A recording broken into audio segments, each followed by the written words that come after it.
विनय पत्रिका में श्री गोस्वामी जी जीव दशा का विचार करते हुए कहते हैं,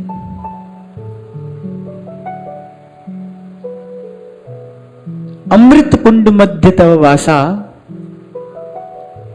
और बिन जाने तहां मरे प्यासा।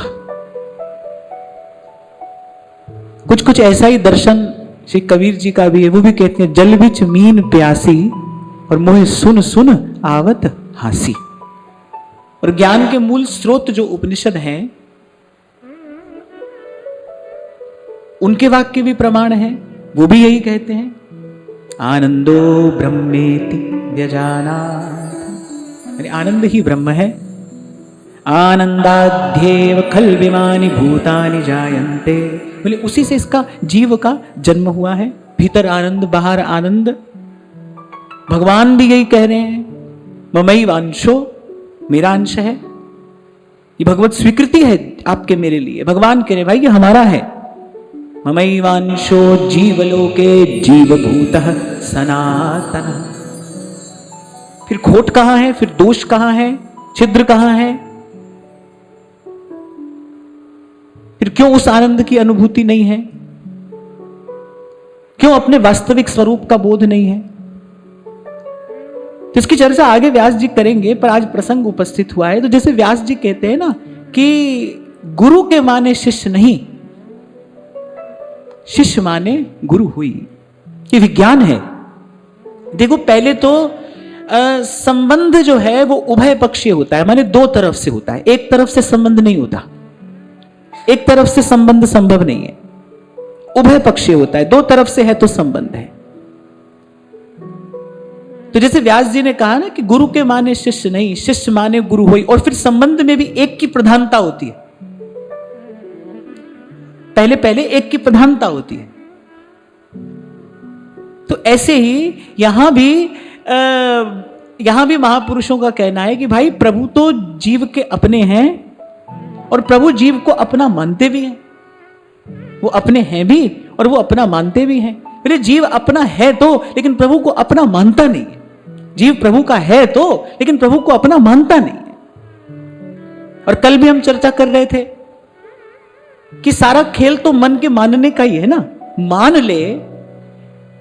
ले तो गोल मटोल काला पत्थर सालिग्राम हो जाता है। मान ले तो सालिग्राम नारायण है। मानने की ही तो बात है। ये जो सब खेल है, ये सब मान्यता का ही तो खेल है। जिसको मन अपना मान लेता है, जाको है जासो मन मान्यो, सोहता के हाथ बिगान्यो। मन के ही तो मानने की बात है। या फिर ऐसा कह लो कि मन को ही तो मनाना है। तो संत लोग विचार करते हैं, भाई जल बिच मीन प्यासी, सुन सुन आवत हासी। क्यों हो रहा है ऐसा? जीव प्रभु का है फिर दुख पा रहा है, प्रभु का होते हुए दुख पा रहा है। अच्छा हम प्रभु कहेंगे, हम नहीं कह रहे, प्रभु कह रहे हैं कि आप हमारे हैं। ममैवांशो जीवलोके जीवभूतः सनातनः। इतना तक तो भगवान ने कहा, सब मम प्रिय सब मम उपजाए, सब पर मोहि बराबर दाया। कितने कितने वाक्य तो मिलते हैं इसे। ना भगवान कह रहे हैं, घोषणा कर रहे हैं भाई ये हमारा है। फिर हमारे जीवन में दुख है, फिर हमारे जीवन में क्लेश है। क्यों है? क्योंकि संबंध बना नहीं है। प्रभु से संबंध नहीं बना है। संबंध कब है? जब हम भी मान लें, जब हमारी ओर से भी स्वीकृति हो जाए। हमारी ओर से स्वीकृति नहीं है। अब हमारी ओर से स्वीकृति क्यों नहीं है? जीव की ओर से ऐसी स्वीकृति क्यों नहीं है या क्यों नहीं हो पाती? तो कह रहे उसके मूल में क्या है? उसके मूल में अज्ञान है। बोले जीव का अज्ञान है, उसी कारण सत्य को पहचान नहीं पा रहा है। और भाई अज्ञान से मुक्त होने की तो एक ही युक्ति है। सब शास्त्र पुराण आप खोलकर देख लीजिए, वेद उपनिषद टटोल लीजिए, संतों भक्तों की बात सुन लीजिए, पंडितों विद्वानों के ग्रंथ उलट पलट कर देख लीजिए। अरे भाई अज्ञान से मुक्त होने की तो एक ही युक्ति है। एते चानन होया गुरु बिन घोर अंधार, गुरु बिन घोर अंधार। और जैसे कल भी हम चर्चा कर रहे थे ना भाई, जहां अपनी बुद्धि न जाए वहां जो अपने से अधिक बुद्धिमान है उसकी बुद्धि का आश्रय ले लेना चाहिए। जहां अपनी बुद्धि न जा रही हो वहां अपने से अधिक जो बुद्धिमान है उसकी बुद्धि का आश्रय ले लेना चाहिए। भाई शरीर के अंदर कब कहां क्या कैसे हो रहा है हमारी बुद्धि नहीं जानती, पर एक डॉक्टर की बुद्धि जानती है। उसने विद्या प्राप्त की है, वो योग्य बन गया है, वो कुशल है, शरीर के भीतर क्या हो रहा है, कौन सी नस नाड़ी कहां से जा रही है, भाई वो सब विज्ञान जानता है। तो अपनी बुद्धि न जाए तो डॉक्टर के पास चले जाओ, कोई कष्ट हो तो। ऐसे ही अपनी समझ में बात ना आ रही हो, अपने सुलझाने से मामला नहीं सुलझ रहा हो, खूब टक्कर मार ली लेकिन फिर भी दुख ही हाथ आ रहा है, तो कोई बात नहीं, गुरुजनों की शरण में चले जाओ, संतों की बात मान लो। पर क्या है ना, वल्लभाचार्य महाप्रभु सही कहते हैं, कह रहे भाई क्या करे, जीवा स्वभाव तो दुष्टा, फिर ये स्वभाव से बड़ा दुष्ट है। वो मैंने आपको शायद कभी सुनाई थी ना, एक बड़ी छोटी सी बात है लेकिन काम की है। एक बहुत बड़े पंडित जी थे, माने विद्वान, एक बालक उनका, उनकी इच्छा हुई कि भाई मेरा बालक भी मेरे जैसा विद्वान बने, और पिता की तो इच्छा यही होती है कि बालक मुझसे 2 कदम आगे निकले। तो ढूंढा उसके लिए एक बड़ा योग्य शिक्षक ढूंढा, भाई ये पढ़ाएगा। अब 6-8 महीने के बाद पिताजी पहुंचे, बोले इसका रिपोर्ट कार्ड बताओ क्या है, कितने नंबर आए हैं इसके। तो कह रहे 100 में से 98 नंबर है। पिताजी बड़े खुश हो गए, 100 में से 98 तो बहुत होते हैं। पर फिर भी पिताजी ने कहा भाई मेरा लड़का है, 2 नंबर कहां कट गए, उस 2 नंबर की पूर्ति भी कराएंगे। बोले 2 नंबर कहां काट लिया आपने, बोले बस 2 बातें नहीं है इसमें, बोले अपनी बुद्धि है नहीं और हमारी मानता नहीं है, इसके पास अपनी बुद्धि तो है नहीं विचार करने की, और बोले हमारी बात मानता नहीं है। बिल्कुल जीव की यही दशा है। देखो घर चला रहा है, संसार चला रहा है, व्यापार चला रहा है, व्यवहार चला रहा है, सब तो चला रहा है, तो 100 में से 98 नंबर तो हैं, पर जब बात आत्म कल्याण की आती है तो अपनी बुद्धि है नहीं और संतों की बात मानता नहीं। अपने पास तत्व का विचार करने की बुद्धि नहीं है, शास्त्रों का सार ग्रहण कर सके ऐसी विवेकवती बुद्धि अपने पास में नहीं है, अपनी बुद्धि है नहीं, गुरुजनों की बात मानता नहीं। और जो गुरुजनों की बात नहीं मानता है उसके लिए तो भाई सब कह रहे हैं। तब कहते हैं सुघर सयाने, वो जितने सुघर सयाने हैं वो सब कह रहे हैं ना कि जेड़ा आप दे सतगुर दी राह ते नहीं चलता, कहते पट्ठा बहंदियां बहंदियां बह जाता है।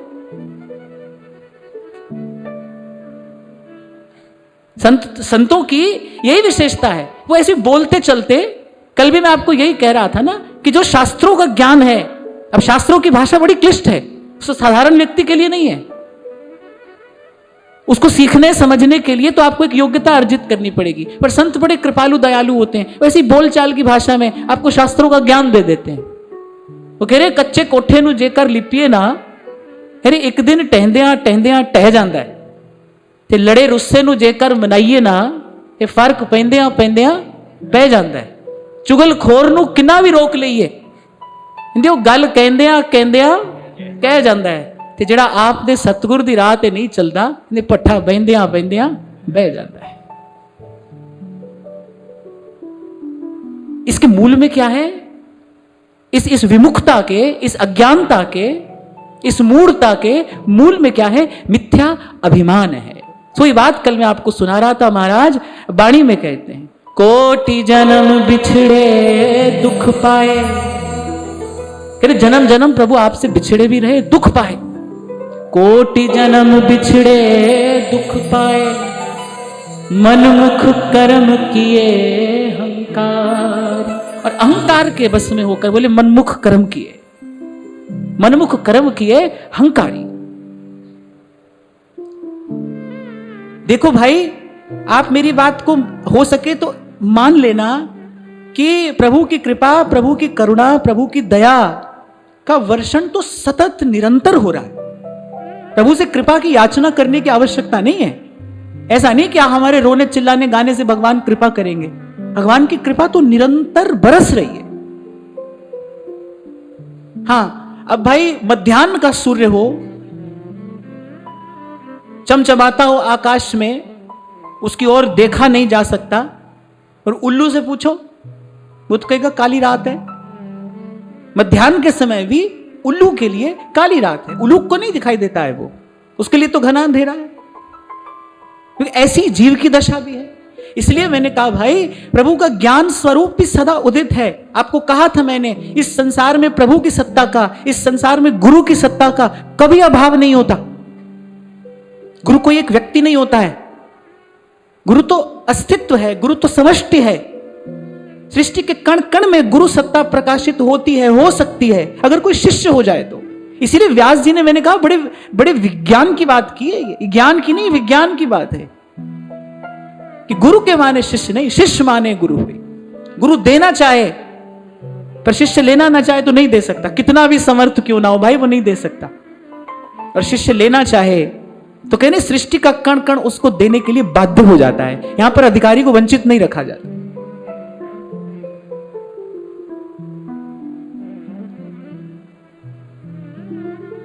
तो भाई ये तो बड़े सीधे सरल तरीके से मान जाने वाली बात है कि भाई वहां हमारी बुद्धि नहीं जा रही है, हमारी बुद्धि जा नहीं रही है, हमारी बुद्धि जा भी नहीं सकती है। इसीलिए संतों ने कहा भाई पते की बात है, श्री गुरु चरण सरोज रज निज मन मुकुर सुधार। बोले अगर मौका मिले तो गुरु के पीछे पीछे चल के अपना बिगड़ा मन सुधार लो। और कबीर तो कहे यही बात रहे, बोले नाम जपो और मन बस करो, यही पते की बात। बोले ये दो काम नहीं किए तो सब किया, बोले अंत में व्यर्थ है। बहुत पढ़ लिख लोगे, दो चार बात अधिक बनानी आ जाएंगी, बहुत धन कमा लोगे तो दो चार सुख सुविधा के सामान अधिक हो जाएंगे, संसार में थोड़ा सम्मान अधिक हो जाएगा। क्योंकि भाई आज तो अर्थ प्रधान युग है ना, मूर्ख के पास भी धन हो तो वो पंडित है, मूर्ख के पास भी धन है तो वो पंडित है। तो अर्थ प्रधान युग है और बुरा मानने की बात नहीं है, युग का धर्म है ये, ऐसा यही युग का धर्म है, अधिक हो जाएगा। पर लेकिन दो बात यदि नहीं की, नहीं जपा प्रभु का नाम और नाम जपो, और साथ में एक और बात कह, केवल नाम जपो भी कह सकते थे। जब ये दो पंक्तियां मैंने पढ़ी तो मैंने कहा भाई इसका विचार करना चाहिए, केवल नाम जपने से भी बात बन जाती, पर कह रहे नाम जपो और मन बस करो, माने ज्ञान और भक्ति, इन दोनों की आवश्यकता है। दो ही पहिए पर गाड़ी चलती है, आपको भी चलने के लिए भगवान ने दो पांव दिए हैं, तब तब गति संभव है। ज्ञान के प्रकाश में ही भाव की यात्रा संभव है। पहले भी कभी मैंने आपसे कहा था कि ज्ञान के अभाव में तो कोरी भावुकता भटक जाती है, व्यक्ति अपने अपने मनमाने रास्ते निकल जाता है। इसलिए संत कह रहे हैं नाम का दीपक हाथ ले चलिए बीहड़वा। गुरु के ज्ञान का दीपक हाथ में लेकर चलना, उसी प्रकाश में आपको मार्ग दिखाई पड़ेगा, मार्ग सूझ पड़ेगा, उसको देखते देखते और संभल संभल कर पग धरना। तो कह रहे दो ही काम करने, और ये नहीं किया तो फिर कुछ नहीं किया। कह रहे नाम जपो और मन बस करो। अब मन बस करो अर्थात, मन बस करो अर्थात आप मन के साथ मत हो जाओ, आप मन का साथ मत दो। जब तक मन आपका भजन में साथ नहीं दे रहा है तब तक आप भी मन का साथ मत दो। पर हम क्या करते हैं, मन तो हमारा साथ नहीं देता है, कभी नहीं देता है, पर हम मन का सदा साथ देते हैं। इसलिए कुछ दिन पहले जब हम भगवत गीता जी के उस श्लोक की चर्चा कर रहे थे, भगवान ने कहा भाई काम क्रोध को जीतना नहीं है, उसके वेग को सहना है। काम क्रोध का जब वेग आएगा उसके वेग को सह लेना है। जैसे ध्रुवदास जी कहते हैं, गिरी नहीं छाणे ठौर। क्यों कबीर जी ने कहा भक्ति करे कोई सूरमा, जात बरन कुल खोए। और एक बात तो गांठ बांध लेना भाई, ये बात आज समझ में आ जाए कि कल समझ में आ जाए, विषय भोग से तृप्ति नाम की कोई वस्तु नहीं है। कोई सोचे ना कि भाई मैं विषय भोग के तृप्त हो जाऊंगा, विषय भोग से तृप्ति नाम की कोई वस्तु नहीं है। उसका तो त्याग ही करना पड़ता है, वो समय रहते कर लो। आप समय रहते संसार छोड़ दोगे तो आदर सम्मान से छोड़ दोगे, नहीं तो जब किसी काम के नहीं रहोगे तो अपने ही घर के किसी कोने में पड़े रहोगे, तुम्हारे पास कोई आएगा भी नहीं, दो बात भी तुम्हारी सुनने को कोई तैयार नहीं होगा। महापुरुषों का तो यही कहना है, हमारे ऋषि मुनियों ने भी इसीलिए ऐसी व्यवस्था की कि भाई समय पर संसार की ओर से उपरत होकर प्रभु की ओर चल दिया जाए। ऐसा समय अपने जीवन में न लाओ कि संसार से निरादृत होना पड़े, संसार से तिरस्कृत होना पड़े, संसार से अपमानित होना पड़े। उससे पहले आप छोड़कर चल दो, इससे पहले ये आपको छोड़े, आप छोड़कर चल दो।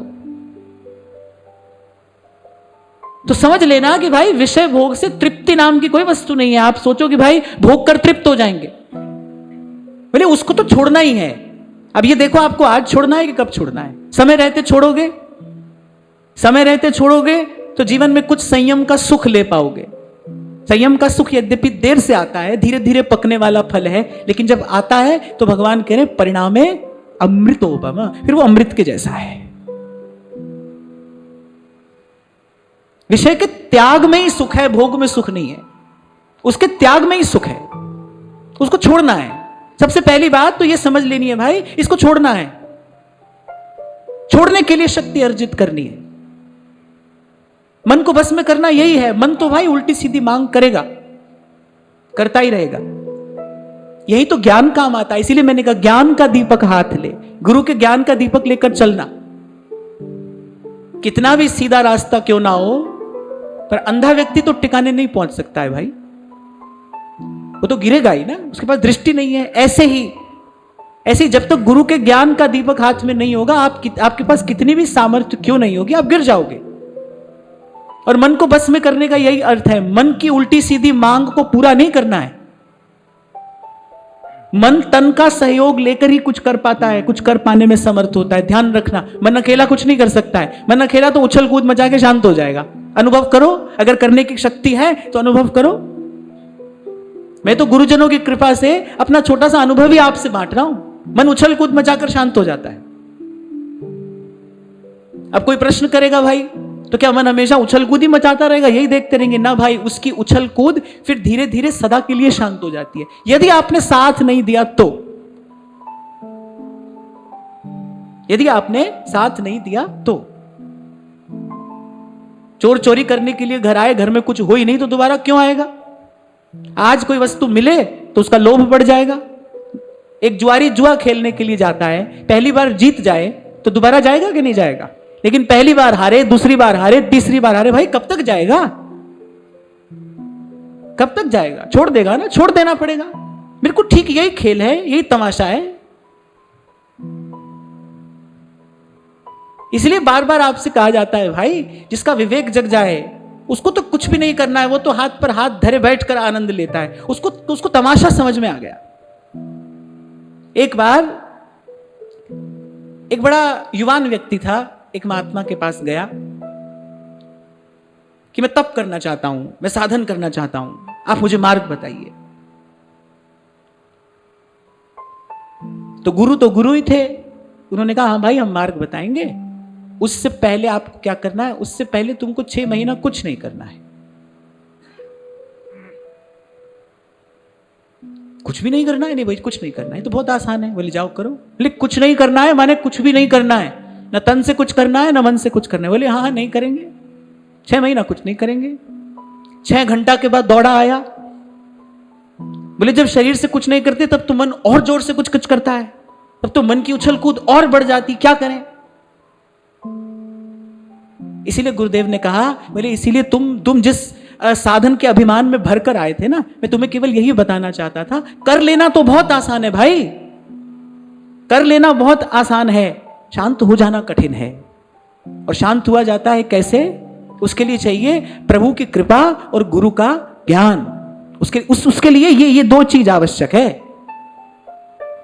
तो भाई सार की बात संत कह रहे हैं, नाम जपो मन बस करो, यही बात है तन। न किसी और देखने की जरूरत है, न कुछ सुनने की आवश्यकता है। काहे को पढ़ पच मरो कोटिन ज्ञान ग्रंथ, तो कुछ मत करो, दो काम करो, नाम जपो और मन बस करो। हाँ, पर मैं फिर दोहरा रहा हूं भाई कि केवल भाव हुआ जीवन में तो भी आप भटक जाओगे, और केवल ज्ञान हुआ जीवन में तो अच्युत भाव वर्जितम न शोभते ज्ञान अमलम निरंजनम, भागवत कहती हैं। केवल ही ज्ञान हो मन में तो भी रूखा सूखा सा मन रह जाएगा, तो भी मन नीरस हो जाएगा। दोनों बात चाहिए, ये दोनों पग से धीरे धीरे प्रभु की ओर आगे बढ़ना है। ज्ञान का दीपक हाथ ले चलिए बीहड़ बार। बहुत ध्यान से सुनो तो संतों के शब्द सब बात कह देते हैं। कह रहे चलिए बीहड़ बाट। अब आप लोग यहाँ कैसे समझोगे बीहड़ क्या होता है? बीहड़ तो कभी देखा नहीं होगा किसी ने। देखा है बीहड़? जिसने देखा है वो समझ जाएगा। अरे मैंने कहाँ रास्ता है, कुछ सूझ नहीं पड़ता है, वहां पर कुछ दिखाई नहीं पड़ता है। कहीं कहीं इतना सघन होता है कि सूर्य की किरण भी नहीं आती है धरती पर। अंधेरा, भूल भुलैया और कंटका कीर्ण मार्ग है। विषैले विषैले जंतुओं का भय है, हिंसक प्राणियों से भय है। ऐसा होता है बीहड़। तो ये संसार तो वही ऐसा बीहड़ है। पार जाना है अगर इससे,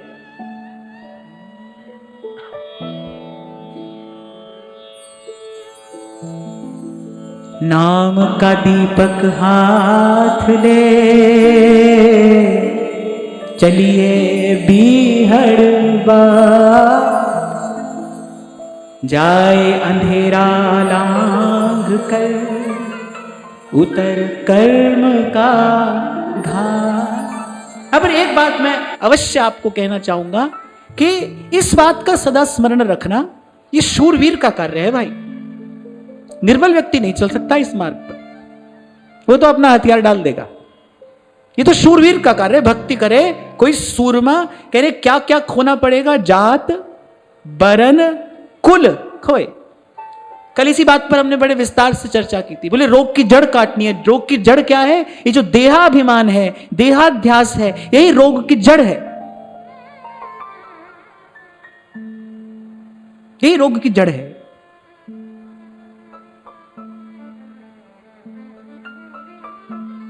ये जो बार बार मैं आपको निवेदन करता हूं, भाई उत्साह धीरज बना रहे। आप कभी शूरवीर को देखना, युद्ध का नाम सुनते ही उसका अंग अंग फड़कने लगता है। जैसे कामी को आनंद होता है ना स्त्री का मुख देख के, लोभी प्रसन्न हो जाता है धन को देख के, ऐसे जो शूरवीर होता है, वो योद्धा होता है, जैसे उसके कान में खबर पड़ती है ना कल लड़ने जाना है, उसके हृदय में एक अद्भुत से आनंद का संचार हो जाता है। वो युद्ध का आनंद लेता है। योद्धा के लिए युद्ध खेल है। बड़ी अच्छी बात कहने जा रहा हूं मैं, ध्यान से सुनना। एक योद्धा के लिए युद्ध खेल है और एक कायर के लिए खेल भी युद्ध है। कई लोगों को मैंने ऐसे खेलते देखता है, वो खेलते खेलते झगड़ने लगते हैं। हम बच्चे थे, खेलते थे, तो अभी आसपास एक दो बच्चे ऐसे होते थे, वो खेलते खेलते झगड़ने लगते थे।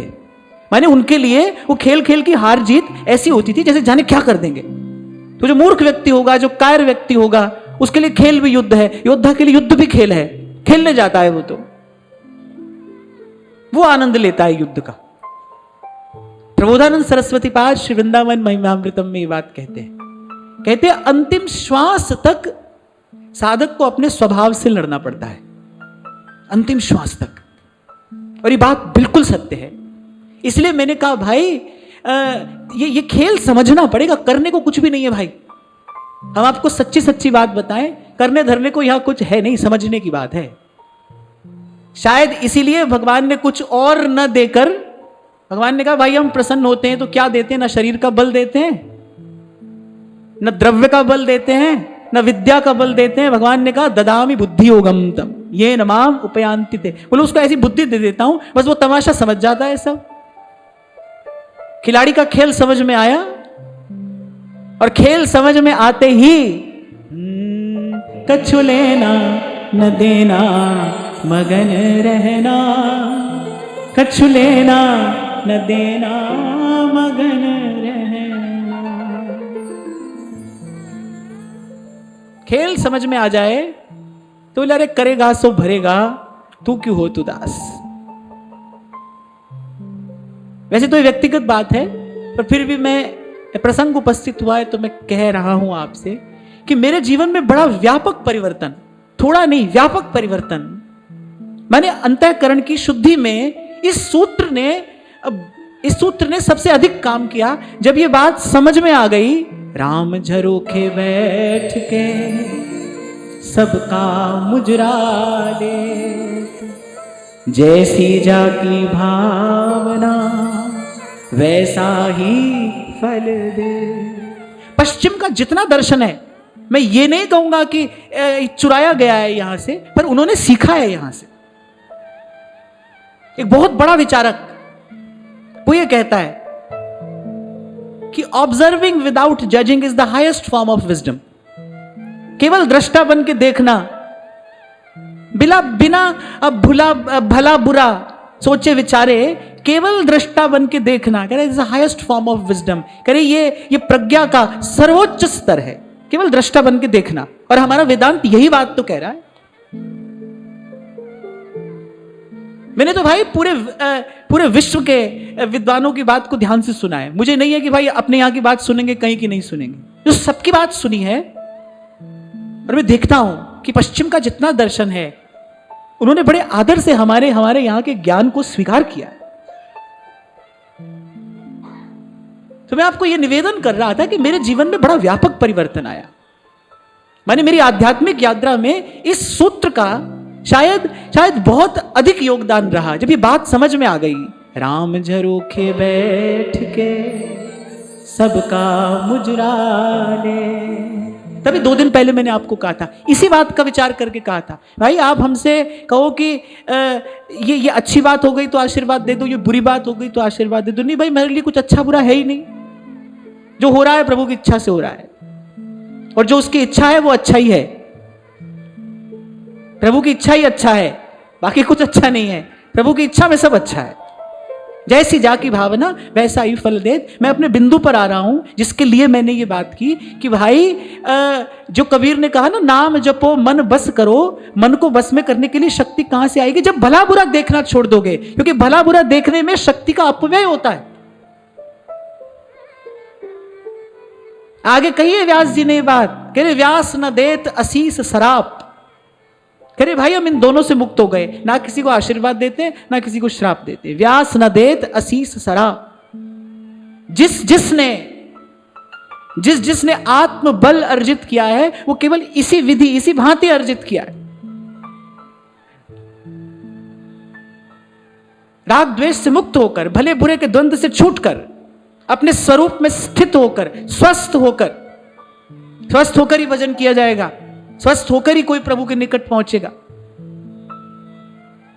यहां पर करने यही 2 काम है, नाम जपो मन बस करो, रटते रहो दिन भर ये बात, जब तक मन समझ न जाए। शांडिल्य अपने भक्ति सूत्र में कहते हैं, बुद्धि हेतु प्रवृत्तिरा विशुद्धेर अवघातवत। ऐसे धान को डालकर उखल में और फिर मूसल चलाया जाता है ना, कब तक चलाया जाता है? जब तक भूसी एक और नहीं हो जाती, तब तक चलाया ही जाता है। ऐसे ही करे बुद्धि हेतु प्रवृत्तिरा विशुद्धेर अवघातवत, अरे इस प्रकार सत्विचार का चिंतन सतत करता रहे, गुरुजनों के वचनों का सेवन निरंतर करता रहे, अरे जब तक अज्ञान की भूसी एक और न हो जाए, जब तक स्वस्थ न हो जाए। और सरल शब्दों में समझना हो तो पुराना रोग हो तो कुछ मानसिक रोग ऐसे होते हैं। ऐसे 1-2 बार मैंने पढ़ा कि जैसे मान लो किसी को कोई रोग हुआ तो चिकित्सक ने कहा कि भाई 3 वर्ष दवा लेना, लेकिन एक भी दिन दवाई छोड़ नहीं सकते हो। जिस दिन दवाई छोड़ी वहां से 3 वर्ष फिर दवाई लेना पड़ेगा। अगर किसी ने मनोविज्ञान पढ़ा हो तो वह जानता है कि ऐसे ऐसे रोग होते हैं कि एक दिन बीच में दवा छोड़ोगे तो फिर डॉक्टर कहेगा भाई यहां से फिर 3 साल दवा लेनी पड़ेगी। बिल्कुल ऐसे ही कौन रोगी है? अगर हम अपने जीवन में देखें, भाई कौन रोगी है? मन ही तो रोगी है ना। मन को ही तो स्वस्थ करना है, मन ही मिलावे राम से, मन ही करे फजीत, मन को ही तो संभालना है, मन को ही तो स्वस्थ रखना है।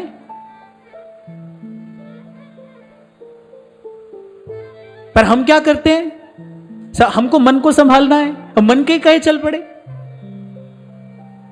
बालक कह रहा है मां से कि जलता हुआ अंगारा बड़ा अच्छा लग रहा है, हाथ में उठा कर दे। अब बालक मां जो है वो बालक के कहने में लग जाए तो फिर तो बालक मरा भाई। वही बात कबीर कहते हैं ना, कह रहे चोरों कुतिया मिल गई, पहरा किसका दे?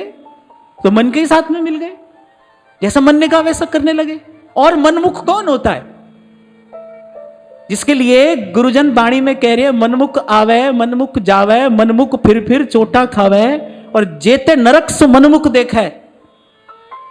कौन होता है मनमुख? मन के कहे चल पड़े सोई तो मनमुख है, गुरु के कहे चले सो गुरुमुख है। और गुरु के कहे चलेगा तो क्या परिणाम आएगा? मन के कहे चलेगा तो विमुख हो जाएगा, एक दिन हरि गुरु से विमुख हो जाएगा। मन के कहे चलेगा तो लिख लेना कागज पर ये परिणाम। मन के कहे चलेगा जीव तो विमुख हो जाएगा, गुरु के कहे चलेगा तो प्रभु के सन्मुख हो जाएगा। और प्रभु के सन्मुख होने भर की तो देर है, जन्म कोटि अघ ना सही तबहि तत्क्षण जीव शुद्ध हो जाता है, पवित्र हो जाता है, निर्मल हो जाता है, स्वस्थ हो जाता है। दोनों बात साथ साथ रहे, स्वयं की संभाल भी बनी रहे और नाम स्मरण भी होता रहे, भाव का चिंतन भी होता रहे। मैं फिर कह रहा हूं कि अकेला भाव हुआ तो भी भटक जाओगे, और केवल ज्ञान ही ज्ञान अर्जित करते रहे तो उसके लिए तो भगवान वेदव्यास बड़ी कठोर बात कहते हैं। बोले जो केवल ज्ञान ही अर्जित करते हैं और प्रभु आपके सुंदर सुकोमल चरणार बिंद का ध्यान नहीं करते, जिनके जीवन में आपका नाम, आपका दर्शन, आपकी सेवा नहीं है, बोले वो भी केवल भूसे ही कूटते रह जाते हैं। बोले उनके लिए तो भगवान वेदव्यास कह रहे हैं कि उनके तो क्लेश के अतिरिक्त कुछ हाथ नहीं लगता। अगर केवल ज्ञान अर्जित किया तो क्लिश्यंति ये केवल बोधलब्ध है। अरे अन्यत्र कहा है श्रीमद् भागवत में, अच्युत भाव वर्जितम, जिसमें श्री कृष्ण की भक्ति नहीं है, जिसमें श्री कृष्ण के प्रति अनुराग नहीं है, न शोभते ज्ञान अमलम निरंजनम।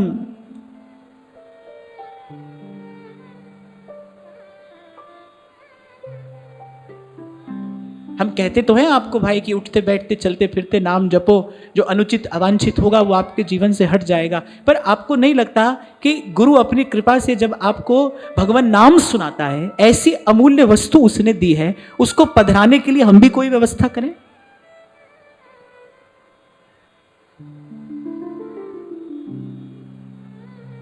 समधी ने जमाई ने घर में आना हो तो कितनी तैयारी करते हो आप? व्यास जी तो कहते ही है एक पद में, कह रहे हरि भक्तन ते समधी प्यारे। संसार का संबंध निभाने के लिए माने कितना परिश्रम जीव करता है। गुरु ने नाम दिया है, और कैसा नाम। एक पंक्ति है बाणी में गाए, मुझे इस समय स्मरण तो नहीं है। ऐसा नाम निरंजन हो, निरंजन माने निष्कलुष, जिसमें कोई भी कलुष नहीं है, जो उज्जवल है, पवित्र है। ऐसा नाम निरंजन होवे, ऐसा नाम निरंजन होवे, ऐसा नाम निरंजन होवे, ऐसा नाम निरंजन होवे। नाम का धन गुरु देता है। अरे गुरु ने कृपा तो यह की कि उसने हमारी पात्रता अपात्रता का विचार नहीं किया, और उसने नाम का धन आपको मुझे दे दिया। पर भाई उसके बाद कुछ तो हमारा भी कर्तव्य बनता है। मैं बार बार आपसे कहता हूं ना, आपके और प्रभु के बीच में प्रकृति है, वो देख रही है, उसकी आपकी एक चेष्टा पर उसका ध्यान है। वो आपकी तत्परता तो देखेगी, वो देखेगी तो कि आप में कुछ व्याकुलता है कि नहीं। मैं तो कहता हूं जो ऐसे ही हमको भी मिल जाए भगवान, तो फिर क्या ये मीरा सूर कबीर के साथ अन्याय नहीं हो जाएगा? कैसे अपने जीवन की आहुति देकर, कैसे अपार दुख सहकर, कैसे संसार की अनेक अनेक प्रतिकूलताओं को झेलकर, कैसे कंटकाकीर्ण मार्ग पर चलकर वो प्रभु के पास पहुंचे। हमको हाथ पर हाथ धरे मिल जाए, ये तो उनके साथ अन्याय होगा ना।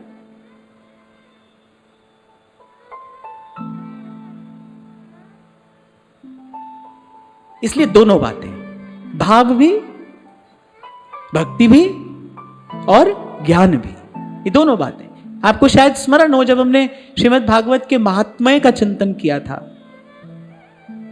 बिना ज्ञान के बुद्धि निश्चयात्मिका नहीं होगी।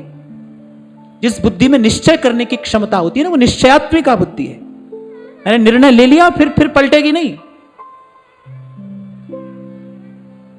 सत्य वस्तु को पहचान लिया, सतमार्ग का दर्शन कर लिया और उस पर चलने का निर्णय ले लिया, ये निश्चयात्मिका बुद्धि का कार्य है।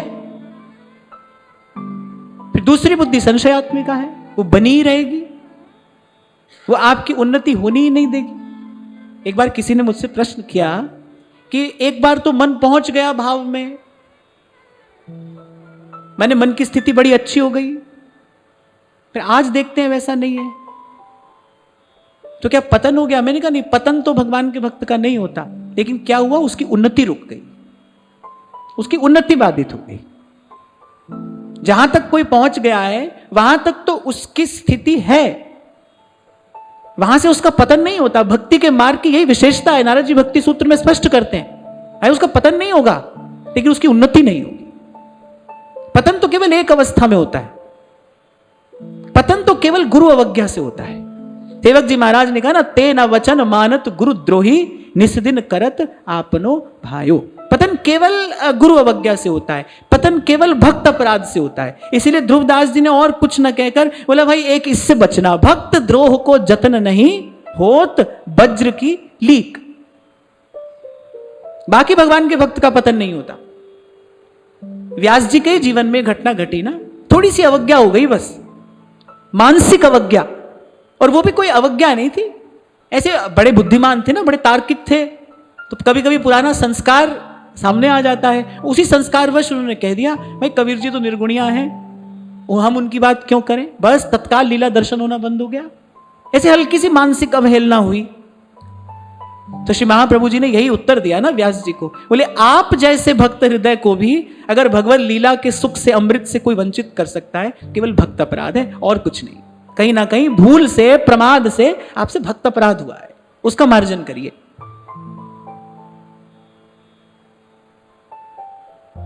और ज्ञान और भक्ति में भी जैसे बिना नमक के दाल अच्छी नहीं लगती, लेकिन थोड़ा सा नमक बढ़ जाए तो भी दाल खारी हो जाती है, ऐसे हम जिस मार्ग पर चल रहे हैं, हमको तो भक्ति रूपी दाल में ज्ञान रूपी नमक मिलाना है कि उसका स्वाद बना रहे, उसका स्वाद बना रहे। इसीलिए बड़ा बड़ा सुंदर अनुपात है यहां पर, बड़ा सुंदर अनुपात है, और वो अनुपात सीखने के लिए किसी योग्य, किसी समर्थ गुरु की शरणागति चाहिए। हम सौभाग्यशाली हैं कि हमारे महाप्रभु जी ने हमको ऐसा मार्ग दे दिया। आज वही बात व्यास जी कह रहे हैं, व्यास न व्यापक देखिए, निर्गुण पड़े न जान, तब भक्तन हित अवतरे, श्री राधा वल्लभ आ। तो कह रहे व्यास न व्यापक देखिए। अब व्यास जी बता रहे भाई हमारा मार्ग क्या है, निर्गुण पड़े न जान, तब भक्तन हित अवतरे, राधा वल्लभ आन। सेवक जी महाराज कह रहे हैं ना, प्रेमी अनन्य भजन न होए, जो अंतर्यामी भजे मन में।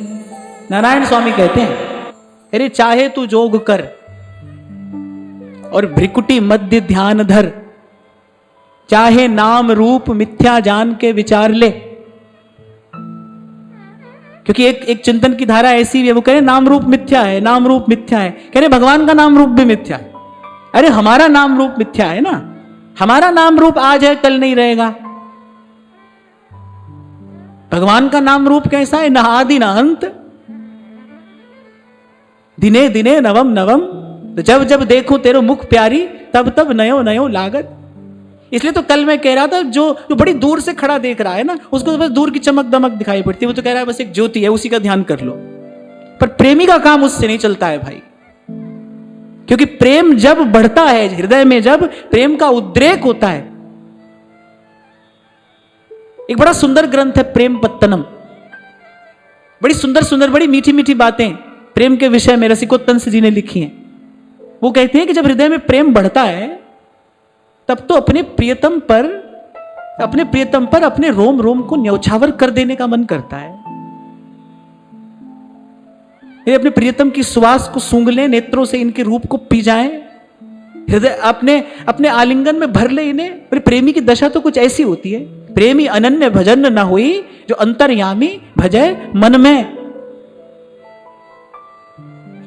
बोले मन के खेल से उसका काम नहीं चलता है, उसके लिए तो प्रेमास्पद उसकी दृष्टि का विषय हो, वो स्पर्श कर सके, वो उसकी मीठी वाणी सुन सके, महाप्रभु जी क्या कह रहे हैं? उच्छिष्टामृत भुक्तवैव चरितम शृण्वं स्तवैव स्मरन् पाराम्भोजरजस्तवैव विचरन् कुंजास्तवैवालयान् गायन् दिव्य गुणांस्तवैव रसदे पश्यं तवैव आकृतिम श्री राधे तनुवांग मनोभिर्वलैः सोहम तवैव आश्रितः। तो कह रहे हैं चाहे तू जोग कर, जब तक करना हो करो, और भ्रिकुटी मध्य ध्यान धर, और चाहे नाम रूप मिथ्या जान के विचार ले, और निर्गुण निराकार ज्योति कहीं व्याप रही, बोले ऐसो ऐसो ध्यान निज मन में तू धार ले। बोले सब काम करते रहो, बोले कब तक करना? बोले ये करना, लेकिन ये कब तक करना? जो लो तोहे नंद को कुमार नहीं दृष्टि पर्यो, तो लो तू भले बैठ ब्रह्म को विचार। माने कहने का तात्पर्य क्या है? बोले ज्ञान का फल क्या है? वासुदेव परम ज्ञानम वासुदेव परम तपः। ज्ञान का फल क्या है? बोले ज्ञान इसीलिए तो अर्जित करना है कि ज्ञान से अपने मन मुकुर को धोकर मांझ कर और फिर उसमें अपने प्यारे श्याम सुंदर की छवि निहार सके। मोर मुकुट शिरधारी की जय जय, गोवर्धन गिरिधारी की जय जय, मोर मुकुट शिरधारी की जय जय, गोवर्धन गिरिधारी की जय जय, वृंदा विपिन बिहारी की जय जय, बोलो श्री कुंज बिहारी की जय जय, बोलो श्री कुंज बिहारी की जय जय। आज रसखान याद आ रहे हैं मुझे। मोतिन माल बनी नटके, लटकी लटता लट घूंघरवा। हमको तो ज्ञान की बाढ़ लगाकर रखनी है ताकि कुमति प्रवेश ना करे, क्योंकि विकार आएगा तो वो भजन रस में विक्षेप उत्पन्न कर देगा, वो आस्वादन नहीं होने देगा। पर अपने रोम रोम को नयन बनाकर करना क्या है? मोतिन माल बनी लटके, लटकी लटता लट घूंघरवारी, अंग ही अंग जड़ाव लसे, शीस लसे पगिया जरता, पूरण पुण्यन तेरस खान, जी मोहनी मूरत आए निहारी, चारों दिसान की ले छवियान के, झांके झरोखे में बाके बिहारी, झांके झरोखे में कुंज बिहारी। नंददास कहते हैं नंददास जी उठते बैठते यही कहते थे। कभी कभी कोई एक आध पंक्ति ऐसी होती है ना जो व्यक्ति दिन भर गाता है ध्याता है, कोई बात ऐसी प्यारी लग जाती है संतों की। सूरदास जी सदा ही कहते थे हरि भजो हरि भजो हरि भजो हरि भजो। बोले दिवस हो सांझ हो इतर हो उतर हो, हरि भजो हरि भजो हरि भजो हरि भजो।